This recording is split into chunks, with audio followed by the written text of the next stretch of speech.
Salam, kanalıma abunə olan, videolarımı izləyən hər kəsə belə bir məsələnin həllinə baxacağıq. Turist teploxod ilə 1,2 saat göldə, 3,6 saat isə bu gölə tökülən çayda axına qarşı getdi. Teploxodun öz sürəti 22,4 km/saat, çayın axma sürəti isə 1,7 km/saat olarsa, turist cəmi nə qədər yol getdi? Əvvəlcə bu məsələni həll etmək üçün ən birinci onu təsəvvür etmək lazımdır. Deməli, burada belə bir şey deyir ki, turist teploxod ilə 1,2 saat göldə, diqqət edin, 3,6 saat isə bu gölə tökülən çayda. Deməli, çay və gölü təsəvvür etmək lazımdır burada. Gölümüzü bir yaşıl təsəvvür eləyək. Tutaq ki, bu göldür, hər hansı bir göl. Çayımızı isə mavi rəngdən. Bu da bizim bu gölə gəlib tökülən çayımızdır. Bilirik ki, gölün sürəti olmur. Yəni, göldə su durğun olur, belə deyək. Öz sürətində olur. Amma çayın sürəti olur. Əgər gölə gəlib tökülürsə, biz bunun sürətini belə təsəvvür eləyə bilərik. Üzü bu tərəfə, göl tərəfə. Yəni, bu çayın sürəti üzü göl tərəfədir. İndi isə gəlin burada verilən teploxodu təsəvvür edin. Teploxodun rəngini dəyişək. Deməli, belə bir teploxoddur. Əgər çayın əksinə gedirsə, onda bunun istiqaməti bu tərəfdədir. Bu bizim oldu teploxodumuz. Teploxod və bunun da bu olsun çayın sürəti. Yəni V çay deyək. Buna da V teploxod deyək. Sürət götürürsək. Deməli, burada deyir ki, teploxodun öz sürəti 22,4. Bəli, bunun öz sürəti 22,4. Çayın axma sürəti isə 1,7-dir. Kilometr saatları yazmıram, çünki yer olmur ekranda, ona görə. Siz bura kimi başa düşdünüzdə yəqin ki. Yəni, əgər belə deyək, teploxod çayın axında qarşısa, çayın sürəti teploxodun sürətini zəiflədir, yəni azaldır. Bu deməkdir ki, məsəl üçün, biz küləyin əksinə gediriksə, bir yol gedərkən, külək bizi neyinir? Geri salır da, biraz sürətimizi zəiflədir. Bu da həmin o tipli, yəni onunla müqayisə eləyə bilərsiniz. Teploxod da çay əksinə gedirsə, çayın sürəti ona təsir edəcəkdir.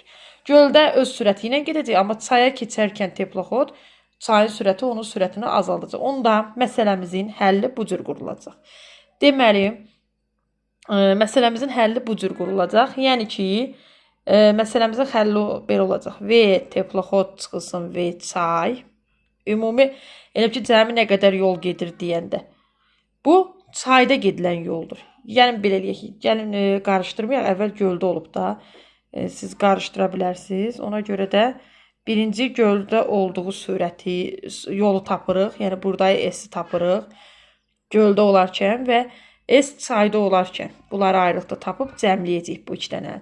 Onda S göldə olan hesablanacaq. S göldə olanımız V teploxod vurulsun və S-in düsturu nədir? S bərabərdir V vurulsun T-dir. Bu V teploxod deməkdir T. V teploxod vurulsun buradayı T-mizə. Yəni T göl. Göldə olan T-yə. Bir də biz tapacağıq S çayı. S çayımız da olacaq, amma burada fərq var.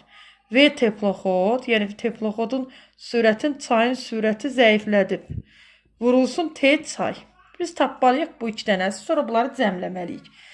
Bu dediyimiz ifadəni bir yerə yığıb yaza bilərik. Necə? İndi onu da göstərəcəm sizə. Əgər bunları yazdıqsa ekranı saxlayın. Ekranı saxlayaraq buradayı həlli bura kimi yazın. Öz üstünü qeyd eləyin. İndi mən ekranı təmizləyirəm. Pozandan istifadə edib ekranı təmizləyirəm.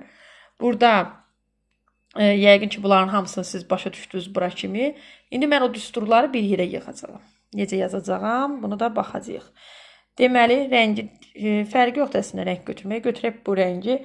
Onda biz demişdik ki, S belə deyək, göl, üstə gəl, S çayı tapmalıyıq. Qoyaq düsturları burada yerinə. S göldə, S gölümüzdən isə 1,2 saat gedib. Sürəti nə qədərdir teploxodun? 22,4-dən. Yəni 22,4 vurulsun 1,2. Üstə gəl. Bu S göl üçündür ha. Bu S göldür.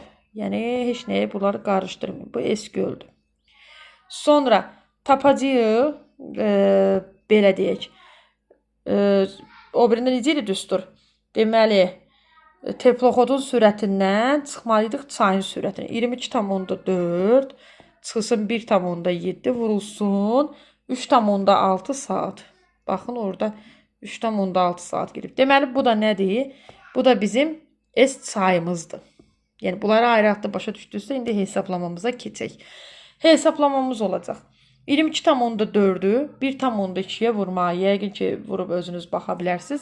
Siz burada 22,4'ü 1,2'ye vursanız 26,88 alasınız. Mən bunun rəngini dəyişeyim. Hər ehtimal bu eski göldən qarışdırmayın. Hə, deməli burada alasınız 26,88. Bu tərəfdə də hesaplamanızı aparsanız, yəni 20,7 burada vurulsun 3,6'dır. Bunu da hesaplayıb alacaqsınız 74,52. O da bərabərdir. Bunların cəmi nə eləyəcək? 101,4 kilometr. Deməli teploxod göl və çay ilə birlikdə, yəni gölü və çayı keçərək 101,4 kilometr məsafə, yəni yol getmişdir.